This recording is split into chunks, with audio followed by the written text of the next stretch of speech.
everybody, welcome back to Claiborne. Welcome back to my channel. Please know how blessed I feel to have you with me today. So, lily of the valley, I want to grow it. However, the first thing anybody is going to tell you is this plant is toxic. And that's true. All parts of lily of the valley, the leaves, the stems, the bulb, the roots, all of it is toxic.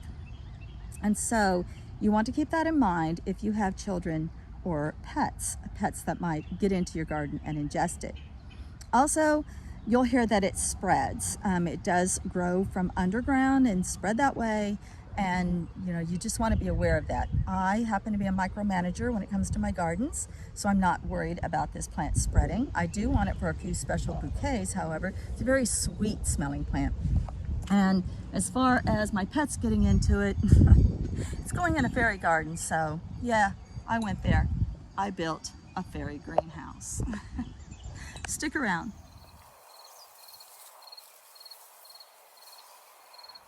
So it is March, it's windy, and my wind chimes have a lot to talk about, so I want to apologize up front for their chattiness.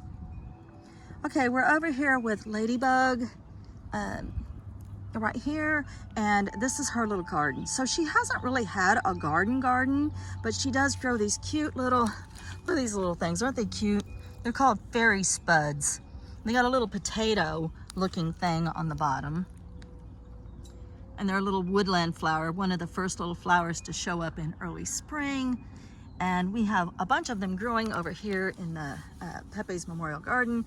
And I thought, Ladybug is perfect to tend to these lily of the valley because they kind of need to be micromanaged, at least from my perspective. So I cleared a spot, and I think we'll put our lilies there, and the cat protector, aka fairy greenhouse, should be pretty good. The plants get 10 inches tall. I only have 5 roots. I got them from Walmart. They were a $5.42 special. Took them out of the package last night. I've been soaking them overnight. This is what they look like.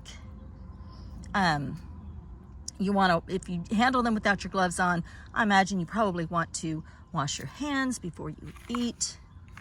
And these directions say that the plants get 10 inches tall, 8 to 10 inches tall, and need to be sown at a depth of 2 to 3 inches. So we have 5 of them, so we're gonna dig 5 little holes for our lily of the valleys. All right, I don't want these guys to escape, so I did cut an old flower pot, and it's about 6 inches tall. Because they spread on what's called, it's like a rhizome, but I think they call it something like a stolon. And okay, so we just don't want them to escape, right? Right now, these lilies of the valley are under house arrest. So I'm just gonna lay them on their sides. They'll find their way to the sun.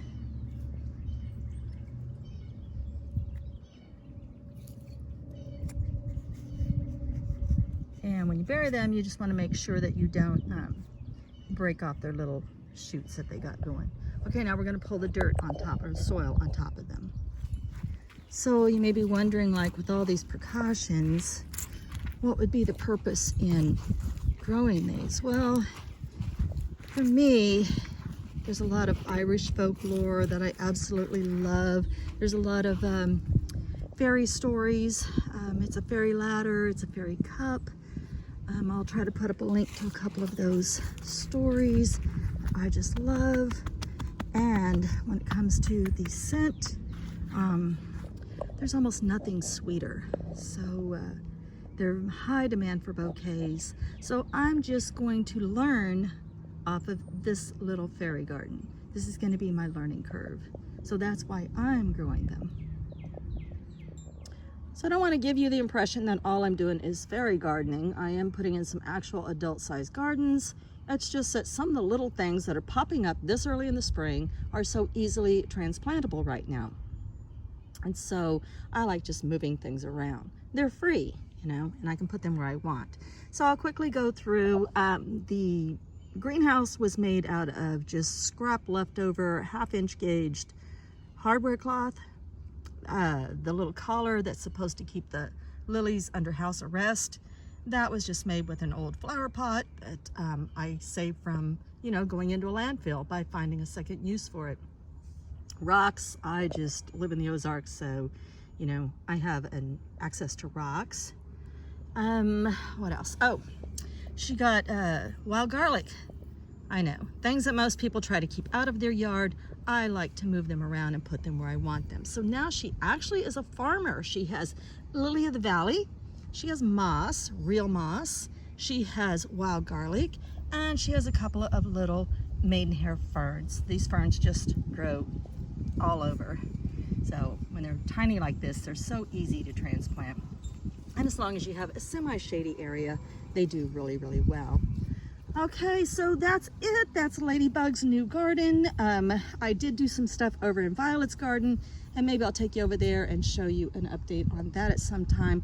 I need to go work in the strawberry patch. I'm really, really happy that you all joined me here today, and I'm wishing you all much love and light. Blessed be.